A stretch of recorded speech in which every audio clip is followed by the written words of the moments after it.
Cadena Radial Costarricense no se hacen responsables por las opiniones emitidas en este programa.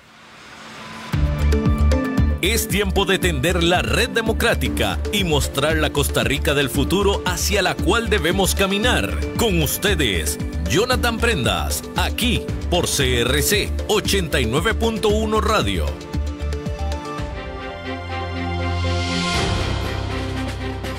Saludos mis buenos amigos de Red Democrática, bienvenidos a un día más, un viernes importante para que todos logremos entender en qué estado se encuentra la economía nacional, cuáles son las amenazas, cuáles son las oportunidades que podemos tener para mejorar a corto, mediano y largo plazo. Y para eso, nos pusimos a revisar los amigos que tenemos en el staff de consultores de Red Democrática. Ya ha estado con nosotros el invitado del día de hoy, don Rodrigo Cubero, expresidente del Banco Central de Costa Rica. Nos acompaña porque recientemente CINDE hizo una comunicación sobre los logros que han tenido en atracción de inversiones, cómo se ha comportado ese elemento tan importante para la productividad y la empleabilidad del país.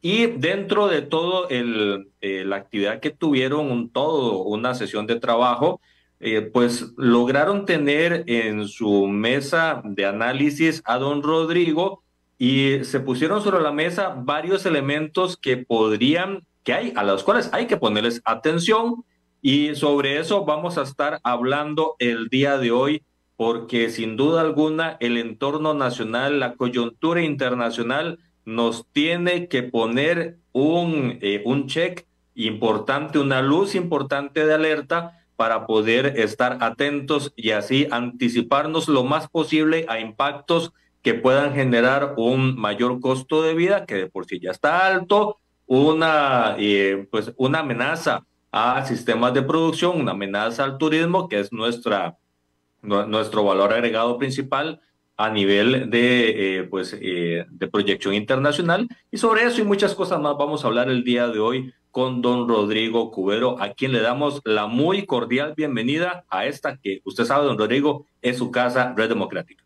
Muchísimas gracias, Jonathan. Muy complacido y muy honrado de poder estar acá esta mañana con vos y con todos los que nos siguen. Muy buenos días para todos.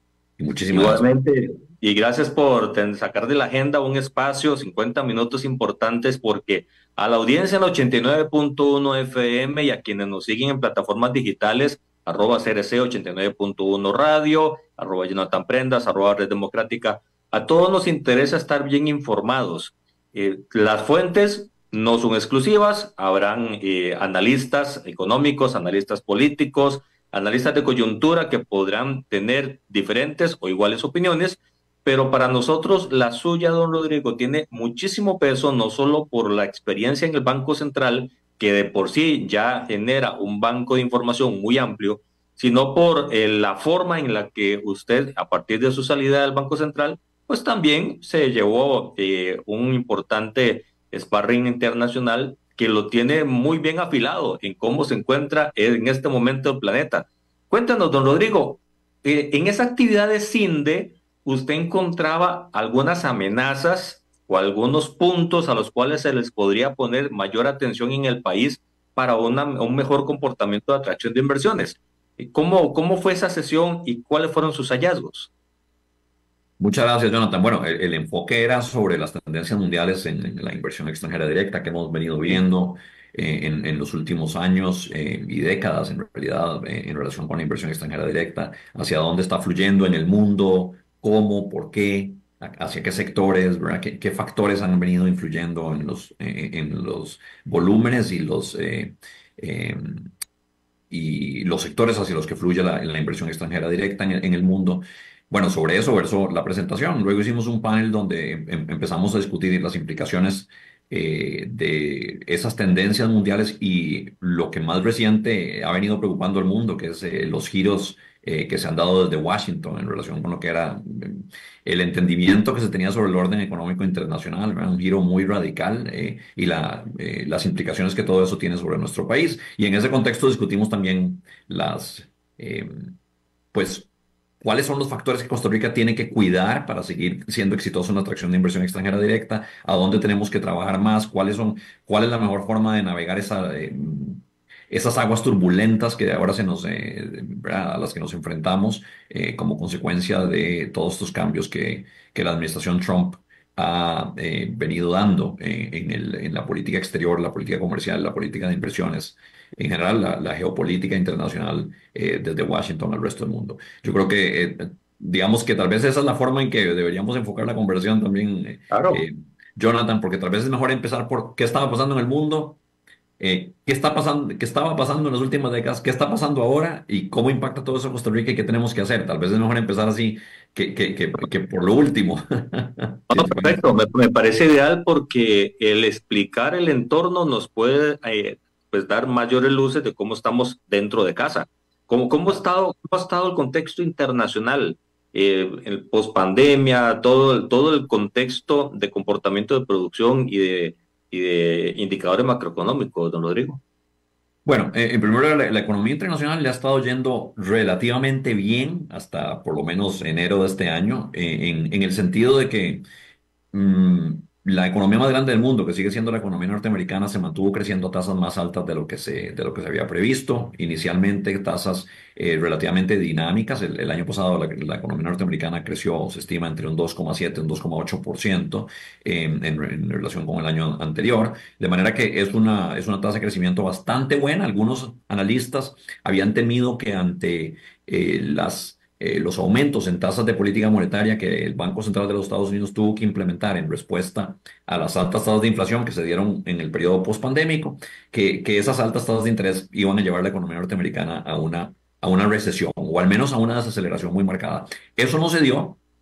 Y entonces la economía norteamericana se mantuvo creciendo a tasas buenas y eso a su vez empujó a una buena parte del mundo, porque como decía, la economía norteamericana sigue siendo la más grande del mundo y es un motor de crecimiento. Y para nuestro país, por supuesto, fue muy buenas noticias. Estados Unidos representa el destino para el 46% de nuestras exportaciones de bienes, el destino para más del 60% de las exportaciones de servicios y en este momento es el origen de alrededor del 70% de nuestra inversión extranjera directa y también una parte importantísima como país de origen de los turistas que recibimos en el país. De manera que lo que ocurre en la economía norteamericana, por supuesto, es fundamental no solo para el mundo, sino especialmente para Costa Rica, que está muy, muy expuesto a la economía norteamericana. Entonces, en resumen, Jonathan, lo que hemos visto hasta ahora ha sido una economía mundial con una trayectoria de crecimiento un poco mejor a la esperada, sobre todo porque la economía norteamericana se ha mantenido creciendo muy bien, pero con enormes diferencias en el mundo entre países. Entonces, mientras que Estados Unidos le ha ido bien, a la Unión Europea no tanto. Europa ciertamente muy golpeada. En primer lugar, por la invasión de Rusia a Ucrania y las implicaciones que eso tuvo para por ejemplo, los suministros de gas y en general hidrocarburos a la zona del euro. Una de las economías, la más grande de la zona del euro, ha estado particularmente afectada por ese factor, la economía alemana. Pero además, luego la economía europea sí mucho más claramente afectada que la economía norteamericana por las altas tasas de interés que los bancos centrales y particularmente el Banco Central Europeo tuvo que implementar en respuesta a la alta inflación post-pandémica. O sea que lo que se temía que se iba a dar en Estados Unidos y no se dio en Estados Unidos, sí se dio en Europa, agravado además por el tema de la invasión de Rusia a Ucrania, los suministros de gas y cómo afectó esto a la economía más grande de la zona del euro y la que tal vez representa la mayor cantidad de encadenamiento, es decir, la que tiene mayor vínculo con el resto de Europa, que es la economía alemana. Y esto, digamos que ha implicado que la economía europea se ha mantenido creciendo a tasas relativamente mediocres, muy bajas. Y lo mismo se puede decir para China, aunque creciendo a tasas muy buenas para estándares de países avanzados. Ha estado creciendo alrededor de entre 4 y 5%. La economía china sí registra esas tasas de crecimiento que son muy mediocres comparadas con las que estábamos acostumbrados a ver para el caso de China, ¿verdad? Que andaban cercanas al 10%. Y digamos, de esos tres bloques, Estados Unidos, la zona del euro, China, pues representan el grueso de la economía mundial, pues, son los tres bloques económicos más grandes del mundo. Y como vemos, hay diferencias entre ellos, pero en general las noticias eran buenas. Ahora, echándonos un poquito para atrás y hablando específicamente del tema de la inversión extranjera directa, lo que hemos visto, Jonathan, es que a partir de los años 80, y especialmente con claridad a partir de los 90, se intensifica el proceso de globalización mundial, que implica una mayor presencia de las exportaciones y las importaciones en las economías del mundo. Las economías se abren más y el flujo de comercio de bienes y servicios entre fronteras se vuelve mucho más intenso, pero a la vez este proceso se ve acompañado, incluso en una relación causal que ahora después podemos discutir, pero se ve acompañado de un incremento significativo en los flujos de inversión extranjera directa. Esto es de las inversiones de una empresa de la empresa de un país en otro país. Y esto, digamos, responde a muchos factores, entre ellos tecnológicos. Se reducen significativamente los costos de transporte, se reducen los costos de comunicación. Eso facilita no solo el comercio, sino también la instalación de empresas en otros países, porque se vuelve mucho más fácil operar cuando se reducen los costos de transporte y los costos de comunicación a través de las nuevas tecnologías. Se vuelve mucho más fácil operar allende las fronteras en otros países. También hay factores políticos. El mundo empieza a girar en una dirección de liberalización de los flujos comerciales. Se reducen las barreras al comercio, se reducen las barreras a la inversión extranjera. El mundo también empieza a girar en torno a la suscripción de acuerdos de libre comercio y de protección de inversiones a nivel multilateral, a nivel regional y a nivel bilateral. Pensemos en el crecimiento de la membresía de la Organización Mundial de Comercio, que sucede, bueno, que básicamente toma la posición que antes tenía el acuerdo de libre, digamos, el acuerdo multilateral de aranceles y comercio, el llamado GATT, por sus siglas en inglés. Surge la Organización Mundial de Comercio y empieza a crecer también su membresía, y particularmente relevante aquí es el tema de la inclusión de China en la Organización Mundial de Comercio a partir del año 2001. Pero así como empieza a organizarse el comercio mundial alrededor de esta organización multilateral, que es la Organización Mundial de Comercio, y sus normas de comercio, también empiezan a surgir acuerdos regionales. Pensemos en el Acuerdo de Libre Comercio de Norteamérica, el llamado NAFTA, después sustituido en la primera administración de Trump, entre Estados Unidos, Canadá y México. El Acuerdo de Libre Comercio entre Centroamérica, República Dominicana y Estados Unidos, el TLC nuestro, ¿verdad? Acuerdos también, por ejemplo, el Acuerdo de Asociación de Centroamérica con la Unión Europea, el acuerdo de asociación de la Unión Europea con el Mercosur, que se acaba de terminar de suscribir, y una cantidad de acuerdos bilaterales, por ejemplo, de países específicos. Está el caso de Costa Rica con China, está el caso de Costa Rica con Corea, está el caso, digamos, es para citar algunos de los acuerdos de libre comercio de Costa Rica. Tenemos acuerdos de libre comercio con prácticamente la totalidad del continente. Del continente americano. Tenemos con Canadá, con México, con Chile, con Colombia. Hay digamos, una vasta cantidad de acuerdos de libre comercio que firma Costa Rica, y similarmente otros países de la región y del mundo se dedican a suscribir acuerdos de libre comercio bilaterales también, y acuerdos de protección de las inversiones. Y todo eso de alguna forma crea un orden económico internacional orientado a la facilitación del comercio, a la facilitación de las exportaciones y las importaciones, y a la facilitación de la inversión extranjera directa. Y a la par de eso, entonces empiezan a crecer mucho los flujos de inversión extranjera directa y de comercio internacional. A todo eso es lo que le llamamos la globalización, que de nuevo tiene dos factores fundamentales tras sí: factores tecnológicos y este giro de políticas en favor de un orden económico internacional más libre, donde haya más flujo de comercio. Pero a la par de eso también empieza a darse un fenómeno interesante, y es que las empresas empiezan no solo a invertir para producir un bien final en otro país, empiezan a invertir para producir componentes de los bienes que van a terminar produciendo en su propio país, o incluso empiezan a subcontratar con terceros la fabricación de esos componentes. Y entonces empiezan a formar eso que ahora se dan a llamar las cadenas globales de valor, o las cadenas globales de suministro. Y estas cadenas globales de suministro se vuelven muy complejas. Un caso paradigmático es justamente el caso de la industria automovilística, el caso de la industria automotriz en el mundo, donde prácticamente ningún país en el mundo produce un carro enteramente. 100%. Ningún país produce el 100% de los componentes que van en un vehículo.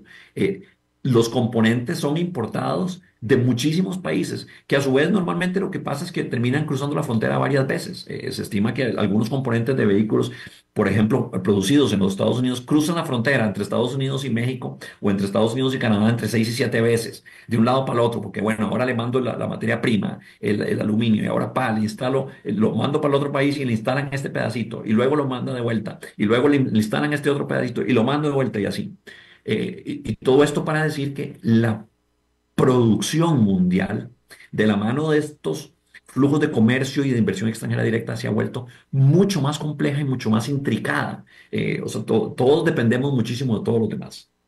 Y ha crecido a la vez el comercio de servicios. Muy importante esto, y también la inversión extranjera en servicios. Se ha ido haciendo muy prominente la inversión extranjera en el sector servicios. Antes era sobre todo en el sector de minerales, la explotación de minerales y la explotación y la manufactura, pero se ha ido orientando más y más en los últimos años la inversión extranjera directa en el mundo hacia el sector de servicios. ¿A qué me refiero? Por ejemplo, todo lo que se llama en inglés el outsourcing, es decir, la subcontratación de servicios, por ejemplo, de servicio al cliente, de apoyo logístico, de apoyo contable, de apoyo legal, apoyo en recursos humanos, en manejo de recursos humanos, apoyo en materia de software, de tecnologías de la información, etcétera, etcétera, etcétera. Entonces las empresas cada vez confían más en que pedazos de lo que antes se hacía en casa se empiecen a hacer afuera, y lo subcontratan con empresas de afuera. Y Costa Rica ha sido tremendamente exitoso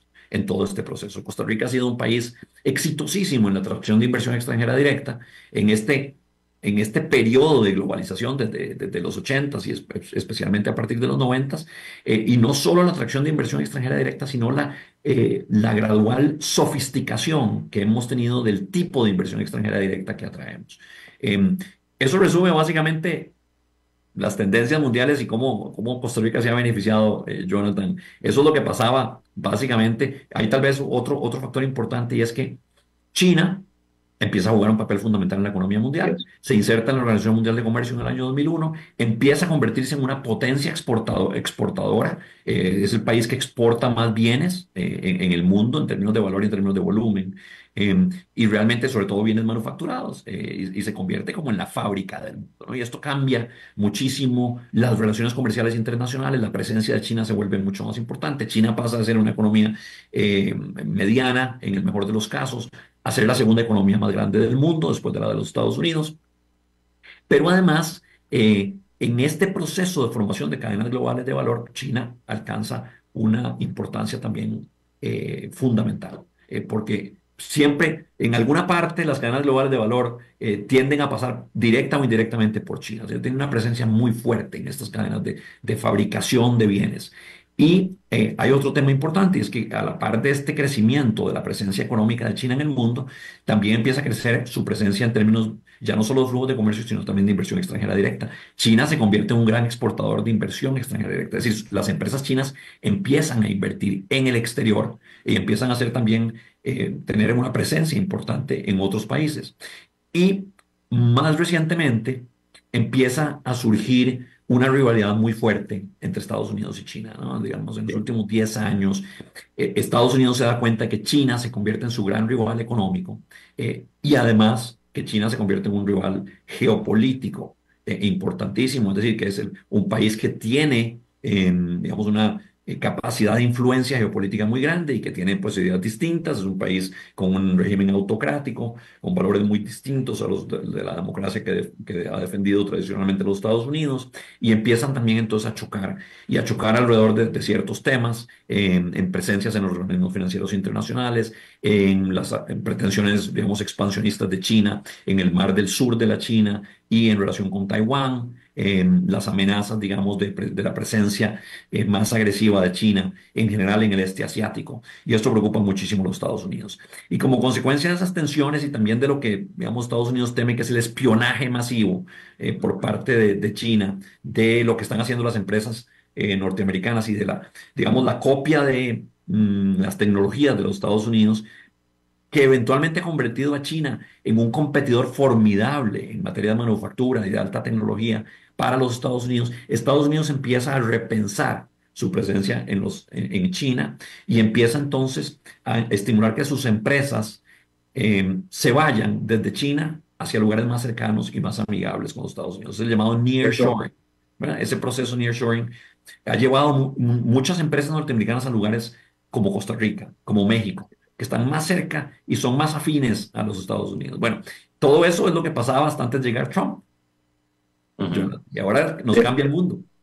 de hecho, Rodrigo, eso último que acabas de decir era hacia donde también queríamos avanzar en esta conversación, porque la recomposición internacional, la coyuntura internacional, ha hecho que se reorganice dónde están las inversiones de Estados Unidos, y Costa Rica se sitúa por múltiples características como un territorio idóneo para atraer inversiones, y aquí nos estábamos pues estacionando. El tema es que con esta nueva composición geopolítica, en donde la nueva administración de Estados Unidos, con Donald Trump a la cabeza, ha tenido pues un ajuste en su línea de política internacional y atracción de inversiones y en general de comercio internacional, pues ya no se ve tan claro, y sí se ve un desajuste en el tablero o un reajuste en el tablero, porque China definitivamente estaba introduciéndose en América Latina por múltiples lados. ¿Cómo ves que se vaya a avanzar en este escenario para Costa Rica, entendiendo que ya es muy marcado el camino que se está siguiendo en alinearse, si se puede llamar el término, a la política internacional de Estados Unidos, y por defecto tener que alejarse de la política internacional con China? ¿Cómo podemos tener o cuáles son los efectos que podríamos tener como país?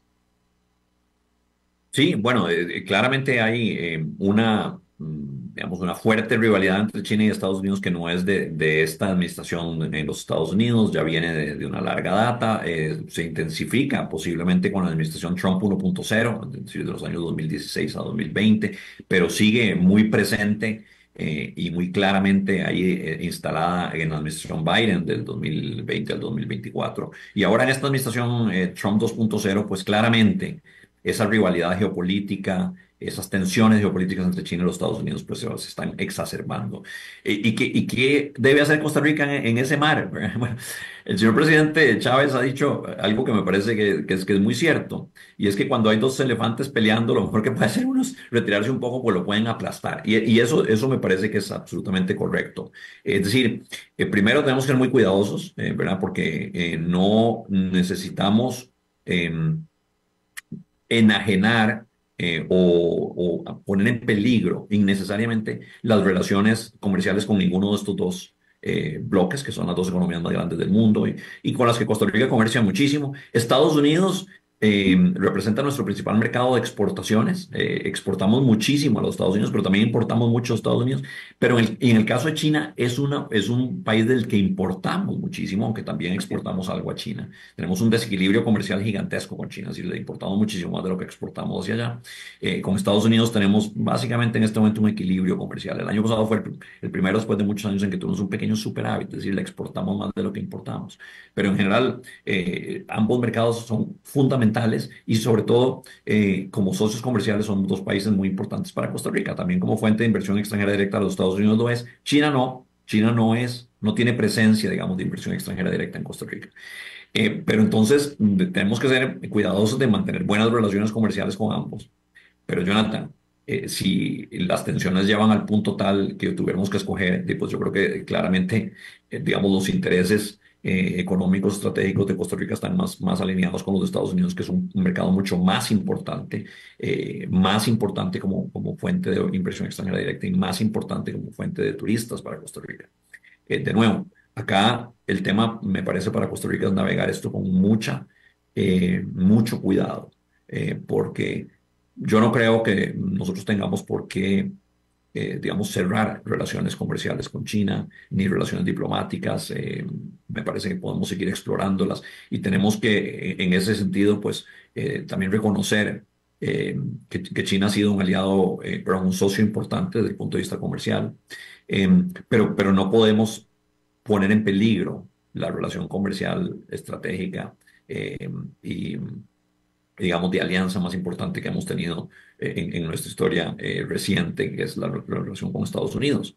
Y entonces, en ese sentido, yo creo que, por ejemplo, la discusión que se tuvo alrededor de la presencia de China en el espectro 5G, sobre todo con Huawei y todo lo que se discutió alrededor de este tema, es una discusión que era necesaria. Lo que Costa Rica decidió finalmente hacer, lo que el gobierno costarricense decidió hacer, no es una decisión peregrina. Lo han tomado muchos otros países: Alemania, el Reino Unido, Australia. Han venido hablando del riesgo que para la operación de sus redes de telecomunicación implicaría la presencia de una empresa china que tiene vínculos muy cercanos con el Partido Comunista Chino. Y han decidido excluirla, a la empresa Huawei en particular, de sus relaciones, perdón, de sus redes de 5G. Pues en el caso de Costa Rica se tomó una decisión. Esa decisión parece haber sido percibida con muy buenos ojos por la administración Trump Así es. 2.0. Así nos lo hicieron saber. También, por supuesto, en la administración Biden. Esta decisión pasó en la administración anterior.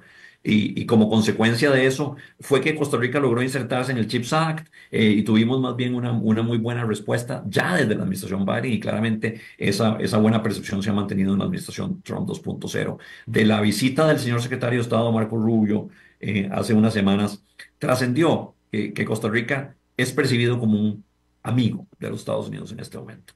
También trascendió, por supuesto, Jonathan, que que hay un garrote puesto sobre la mesa por parte de Estados Unidos y que está muy dispuesto a usarlo si Costa Rica no se sigue conduciendo de una forma amigable hacia los Estados Unidos. Es decir, usted me cae bien, pero mire que aquí tengo un garrote.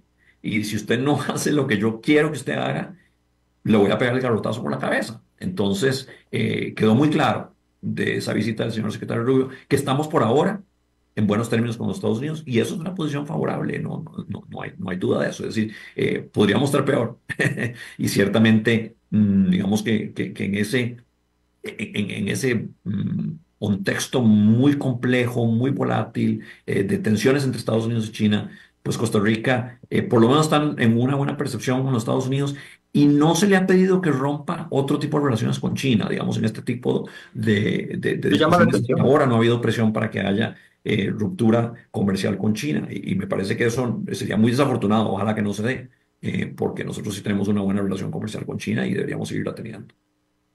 Rodrigo, eso llama mucho la atención porque más allá del tema tecnológico 5G, no se ha visto un posicionamiento diferente, a ver, directamente, porque indirectamente también tuvimos que ver con el tema del Canal de Panamá. La exigencia de Estados Unidos para que la administración de los puertos del canal pasaran otra vez a manos panameñas o de administración de empresas estadounidenses, también nos volvieron a ver como qué está pensando usted Costa Rica sobre este parecer.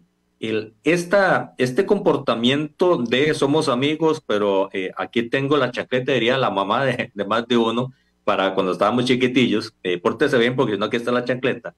¿Qué beneficios nos puede traer a mediano y largo plazo en lo que es atracción de inversiones, el espíritu del comercio? Porque incluso hace unos días entrevistábamos al nuevo presidente de Cresex y nos decía, acaban de poner aranceles a todos los productos agrícolas a nivel mundial. Hay que ver si nos toman o nos brincan nosotros de la aplicación de esos aranceles.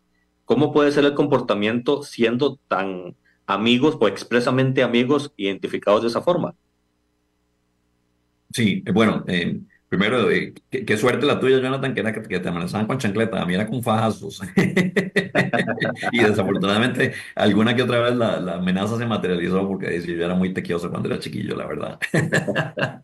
Pero bueno, ya pasando a lo que comentabas, sí, es cierto que hasta ahora, por lo menos en cuanto ha trascendido a la luz pública, no parece haber habido, digamos, presiones de los Estados Unidos para que Costa Rica cambie sus relaciones con China, excepto en el caso de la relación con Huawei. Me parece que, pues, digamos, hasta ahí ha llegado el tema. No, por lo que entendemos, se ha circunscrito específicamente a ese campo, que sí tiene una incidencia importante sobre la seguridad del país, por supuesto.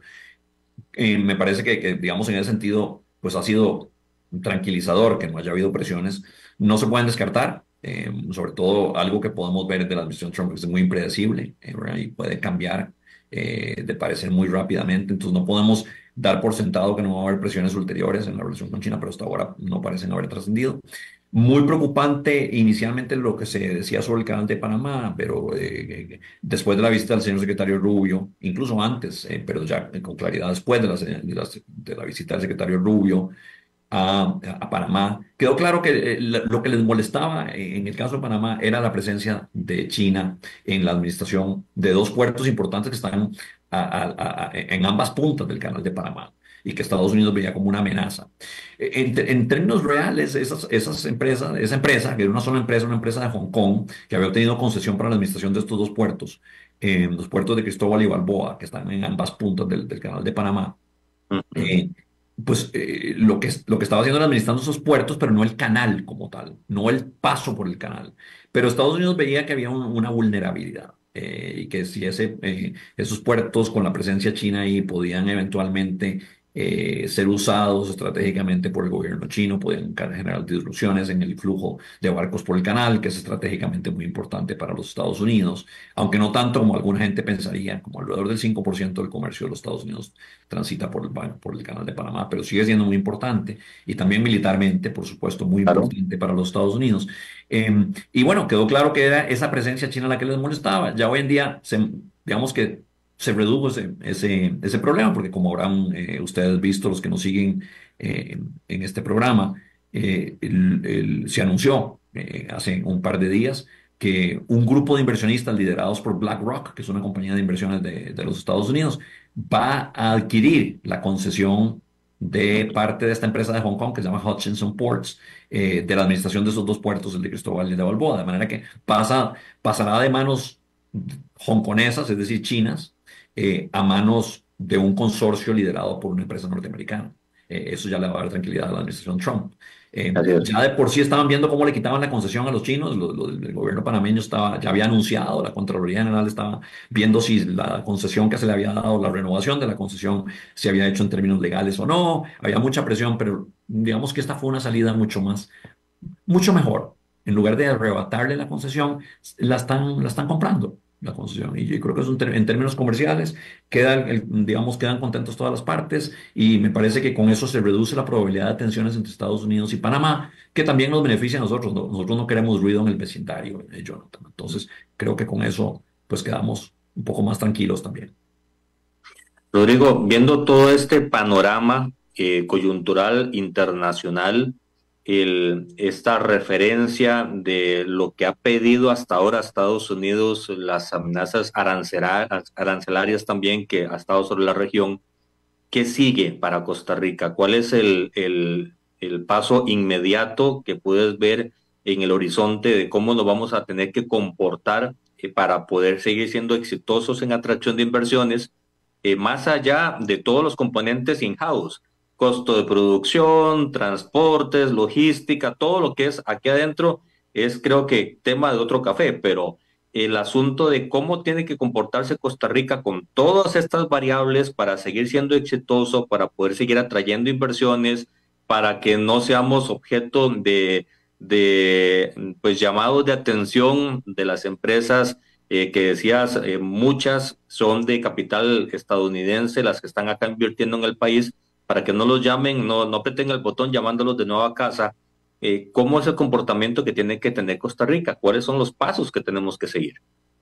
Bueno, tal vez lo más importante acá es que en el tema del entorno externo y sobre todo lo que viene de la administración Trump, lo único cierto es que no hay nada cierto. Es lo que Las ya medidas pasó. que anuncia las puede retirar, las que todavía no han anunciado las podría anunciar el día de mañana. No hay nada cierto, Jonathan. En efecto, anunció, como antes mencionabas, aranceles a las importaciones de los productos agrícolas de todas partes del mundo. Eso en principio nos va a afectar a nosotros. Es decir, todas las exportaciones agrícolas de Costa Rica a los Estados Unidos, que son importantes. Nosotros exportamos Claro. café, banano, piña y una cantidad enorme de otros productos agrícolas a los Estados Unidos, pero esos tres son muy importantes como en la presencia de nuestras exportaciones y ciertamente nos podría golpear. digamos, si los consumidores norteamericanos eventualmente pues deciden, sí, un arancel, vamos a ver, para explicarnos bien, lo que Trump ha anunciado es la posible imposición de un arancel sobre las importaciones de productos agrícolas de todas partes del mundo. ¿Qué es un arancel? Es un impuesto a las importaciones. Entonces, al imponerle un impuesto a las importaciones, los productos importados sujetos a ese arancel se vuelven más caros en el país importador. Esto quiere decir que nuestros bananos, nuestras piñas y nuestro café, entre otros productos agrícolas, se van a volver más caros en los Estados Unidos.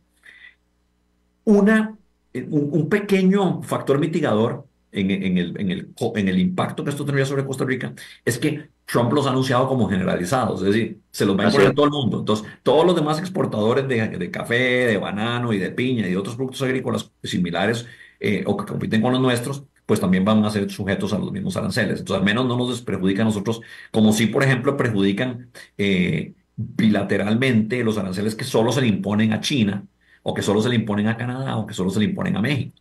Bueno, pero de todas formas nos perjudica porque si se encarecen los bananos y las piñas como consecuencia de estos aranceles, que no ha dicho ni de cuánto van a ser, ni exactamente a qué productos por ahora parece que van a ser todos los productos de todos los orígenes, todos los productos agrícolas. Si se encarecen, pues los consumidores norteamericanos tendrán un incentivo en el margen para trasladarse al consumo de productos agrícolas gringos. Es decir, manzanas, peras, ¿verdad? Las cosas que se producen y cosechan allá. Entonces eso nos podría golpear.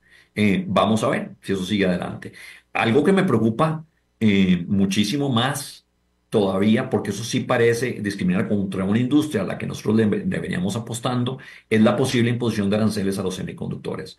Costa Rica se había venido beneficiando de la atracción de inversión en ese proceso de nearshoring, donde Estados Unidos quería reducir justamente la exposición que tenía al mercado del sudeste asiático y sobre todo de China, ¿verdad? En la fabricación de bienes y servicios, pero sobre todo en la fabricación de microprocesadores. Y esa fue la razón de ser de una ley muy, muy importante para los Estados Unidos, aprobada en la administración anterior, la llamada CHIPS Act, eh, que pretendía estimular la producción de microprocesadores en Estados Unidos o en países cercanos y amigables a los Estados Unidos para reducir la vulnerabilidad de la producción de microprocesadores en Taiwán, que en este momento produce más del 80% de los microprocesadores en el mundo. Entonces, Estados Unidos trató de promover esa diversificación de la producción de microprocesadores para reducir esa vulnerabilidad a Taiwán ante el temor de que eventualmente Taiwán caiga en manos chinas, que es algún temor que se viene incrementando porque algunos analistas temen que para el 2027 China podría estar invadiendo y absorbiendo Taiwán. Bueno, pero entonces me preocupa mucho que en efecto, eventualmente Trump, que ya anunció que iba a ponerle aranceles a las importaciones de microprocesadores para estimular que las empresas de microprocesadores se establezcan en Estados Unidos, pues que eso implique que nos lleguen menos empresas a nosotros o incluso que se nos vayan las empresas que estaban pensando fabricar microprocesadores en Costa Rica y se vayan para los Estados Unidos. Eso es un factor que me preocupa. Y De hecho, preocupa en general Rodrigo, nuevamente. Ujú. disculpa que te interrumpa, y es más preocupante porque la apuesta de esta administración en Costa Rica ha sido precisamente ese origen de producción por atracción de inversiones en semiconductores y en todo lo relacionado a esa maquila tecnológica. Si se van del país, si el anuncio o la petición de Donald Trump al Congreso de derogar esa ley al final se cumple, pues nos podríamos quedar con las manos un poco comprometidas porque no tendríamos a lo que se estaba apostando y habríamos descuidado otras áreas del acontecer nacional a los cuales el propia fuente oficial ha dicho si no es eficiente cambie de giro de producción. Entonces estaríamos en una encrucijada. Así es, pero yo creo que, digamos, me parece que era enteramente acertado y razonable la apuesta a tratar de atraer inversión extranjera directa en ese campo de los semiconductores, Claro. porque no esperábamos un viraje de esta naturaleza en la administración Trump, rompiendo en pedazos básicamente el orden económico internacional hasta donde se conocía hasta hace un par de meses, ¿no? Y eso me parece que, digamos, que no estaba en el horizonte y teníamos que apostar a tratar de atraer toda esa inversión y me parece que lo hicimos bien. Y bueno, ahora, ¿qué pasa en el contexto actual? Para ya aterrizar en la pregunta tuya, Jonathan, ¿qué debe hacer Costa Rica en este contexto? Bueno, ¿qué debe hacer? Primero, tenemos que seguir fortaleciendo lo que hacemos bien y no dejar que se nos debiliten los pilares que han hecho a Costa Rica exitosa en la atracción de inversión extranjera directa. Entre eso está la formación de talento humano. Con buen nivel de capital humano. Y capital humano implica no solo educación, sino también salud. Entonces, seguir invirtiendo en salud y educación. Se nos han deteriorado los indicadores de educación y de salud, Jonathan. Esto es algo muy preocupante y particularmente en el campo de la educación hemos visto cómo Costa Rica ha venido cayendo sistemáticamente en los resultados de los exámenes internacionales de los llamadas pruebas PISA, ¿verdad? Donde se prueban, se evalúan las destrezas de estudiantes costarricenses en dos diferentes niveles, primaria y secundaria, en materia de ciencias, matemáticas y lenguaje, y donde Costa Rica ha venido cayendo estrepitosamente ya por muchos años, no es algo reciente, pero se ha agravado recientemente, sobre todo con el apagón educativo y lo que ha pasado ¿verdad? Con la pandemia, las huelgas de educadores y la ausencia de un programa claro de educación, una ruta nacional de educación que nunca supimos cuál era, ¿verdad? Estaba en la cabeza de la señora ex La ministra. presentaron. Sí, bueno, entonces todavía estamos esperando la ruta de la educación ¿verdad? Y eso nos ha golpeado en un pilar fundamental de la atracción de inversión extranjera directa, que es la formación de talento.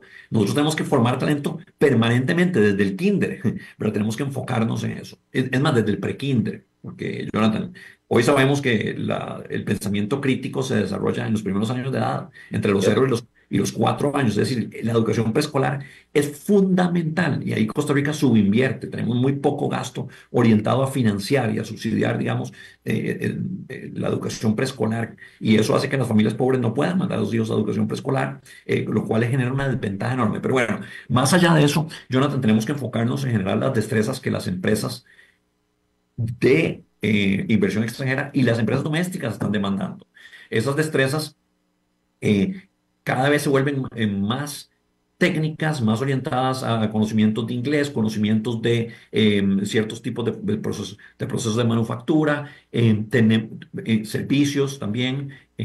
Aquí, digamos, va a ser fundamental mejorar la relación entre ya no tanto y no solo las universidades, sino sobre todo los institutos de educación vocacional, particularmente el INA, y las empresas en la coordinación de formación de las destrezas que las empresas necesitan. Entonces, seguir fortaleciendo la formación de capital humano es número uno. Número dos, seguir construyendo fortalezas en el área de costos de producción. Costa Rica se ha vuelto un país costosísimo y particular, siempre ha sido muy costoso y se nos ha vuelto abruptamente mucho más costoso por el tema de la apreciación del tipo de cambio.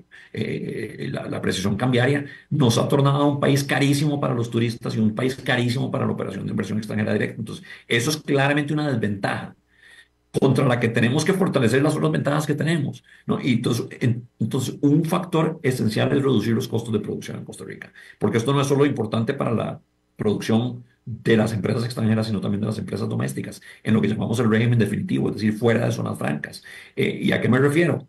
Tenemos que pensar como país cómo reducir las cargas sociales, por ejemplo. El financiamiento de la seguridad social, que es muy importante en Costa Rica, debe repensarse, no para debilitar la seguridad social, sino por el contrario, para fortalecerla, pero de una forma que su financiamiento no dependa tanto de las contribuciones de los patronos, porque la contribución patronal de Costa Rica es mucho más alta que el promedio de la OCDE y encarece muchísimo el empleo de trabajadores en el sector formal. Y eso lo que genera es un desincentivo para que las empresas contraten trabajadores o para que si lo hagan en el sector formal. Entonces tenemos una tasa de desempleo relativamente alta, sobre todo entre jóvenes, y una tasa de informalidad altísima.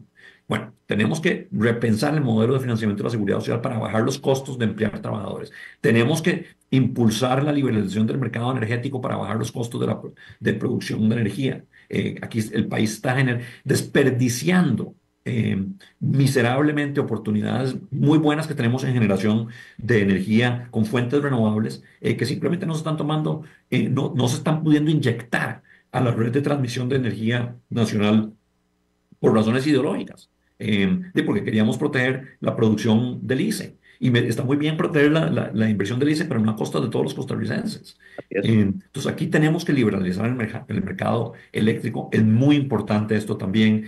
Tenemos que seguir fortaleciendo la capacidad de Costa Rica de ofrecer las condiciones, digamos, de vida en sentido amplio que buscan las empresas extranjeras y domésticas. Y me refiero aquí a fortalecer la democracia.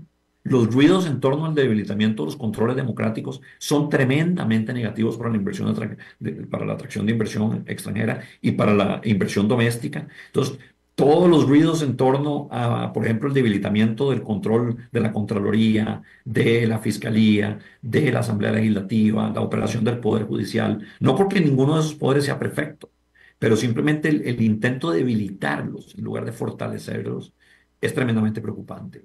Y aquí tenemos que revertir digamos, esa tendencia hacia la reducción de los controles que se ha querido impulsar desde Zapote.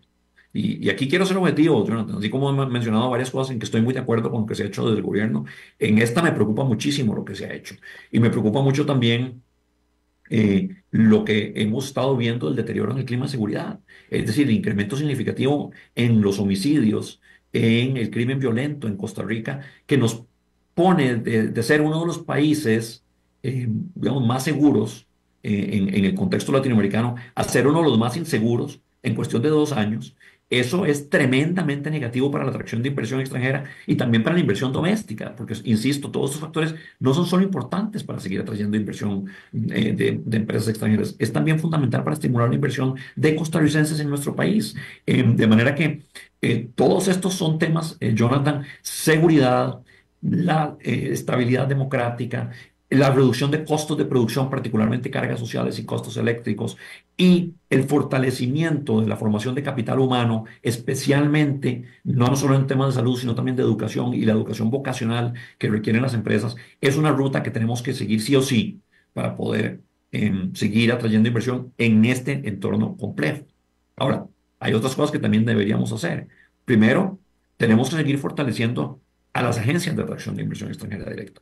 Aquí, CINDE ha sido tremendamente exitosa. La ruptura de la relación con CINDE, desde mi punto de vista, es totalmente irrazonable e injustificada.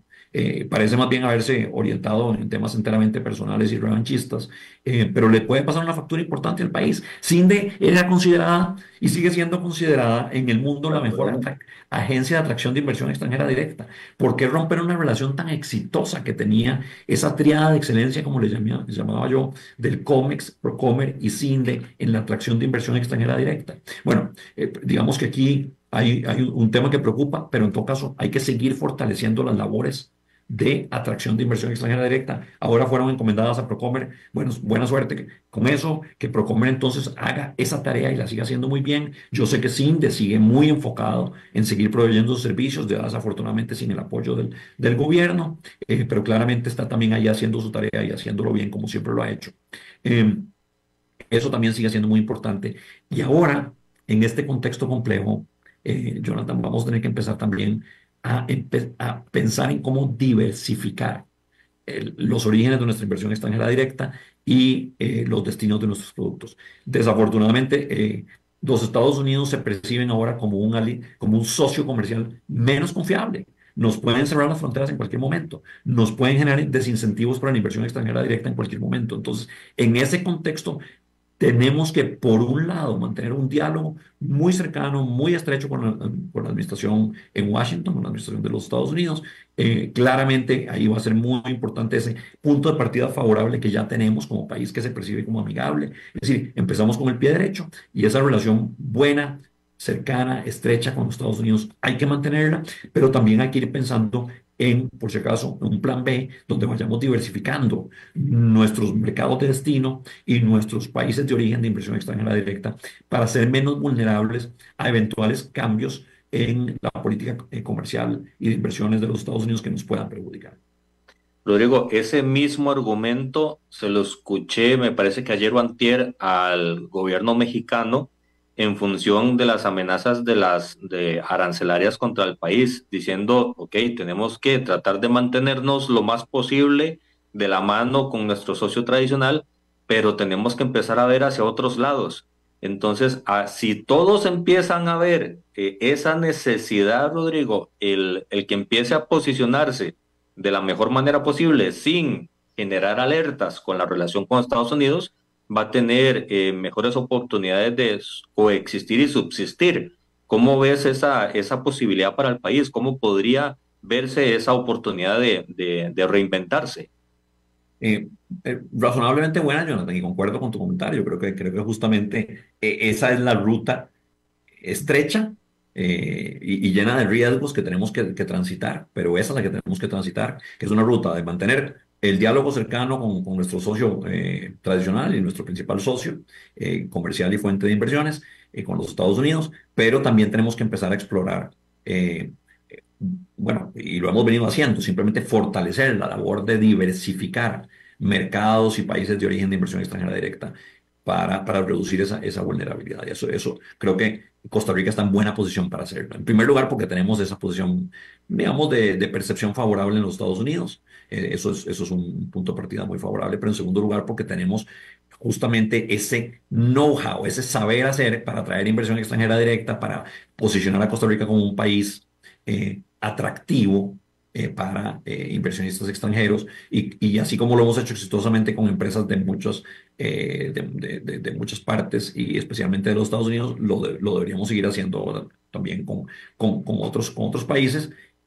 Ciertamente, digamos, un área donde nosotros tenemos que profundizar relaciones es la zona del euro y en Así general es. Europa, también en el Reino Unido. Tenemos oportunidad para profundizar, tenemos vínculos comerciales y de inversión eh, bastante buenos, pero tenemos que profundizar esos vínculos. Creo que ahí, como mi amigo Eduardo Olivarri ha dicho en diferentes foros, tenemos una oportunidad importante. Costa Rica, digamos, tiene subutilizada su excelente relación con la Unión Europea y creo que vale la pena explorar esos vínculos porque ahora también en este mundo que se reconfigura, Europa se convierte en el líder mundial en la defensa de los valores democráticos. Estados Unidos pierde ese papel. Ya es una administración claramente no enfocada ni interesada en proteger la democracia y los derechos humanos, la de los Estados Unidos. Y entonces Costa Rica, que siempre ha defendido estos valores y siempre los ha promovido en el escenario internacional, va a encontrar una cercanía importante en esta área con Europa y eso también debería darse en el campo comercial y de atracción de inversiones. Entonces creo que por ahí tenemos una responsabilidad y también una oportunidad que creo que Costa Rica podría aprovechar, dado, digamos, ese conocimiento en la atracción, en el posicionamiento exitoso de Costa Rica como país atractivo hacia adelante, con los riesgos que ya he apuntado y con las responsabilidades y deberes que tenemos sobre todo, como ya decía, en materia de seguridad, en materia de fortalecimiento democrático, en materia de reducción de costos, en materia de fortalecimiento del capital humano, salud, educación.